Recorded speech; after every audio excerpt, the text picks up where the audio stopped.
Les Templiers, un ordre de moines soldats éliminé par le biais de la désinformation.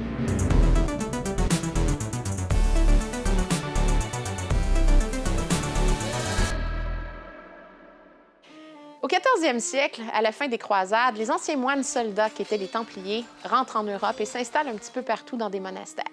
Ils vont y développer des entreprises très lucratives de prêts bancaires. Ils vont prêter à des gens très fortunés, des nobles, des seigneurs et même des rois. C'est notamment le cas de Philippe le Bel, le roi de France, au début du 14e siècle, qui est très endetté en raison de ses guerres contre l'Angleterre. Il a fait des emprunts aux Templiers et leur doit donc beaucoup d'argent. De plus, il est en colère, en fait, contre cet ordre religieux parce que les monastères ne paient pas d'impôts sur son territoire. Comment ne pas payer ses dettes et même récupérer les terres des riches Templiers? La désinformation, la fausse rumeur est l'arme que va privilégier Philippe le Bel à ce moment-là. Il va répandre la fausse rumeur que les Templiers crachent sur la croix, renient le Christ, vont même jusqu'à pratiquer la sodomie.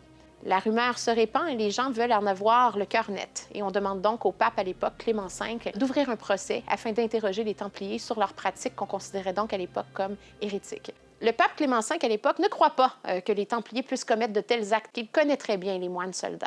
Alors il refuse, au départ, de commencer un procès. Philippe le Bel doit donc trouver une solution. Il va décider de torturer les Templiers. Alors, le vendredi 13 octobre 1307, le roi de France procède à l'arrestation des Templiers de France et sous la torture, plusieurs vont confesser, admettre avoir pratiqué l'hérésie.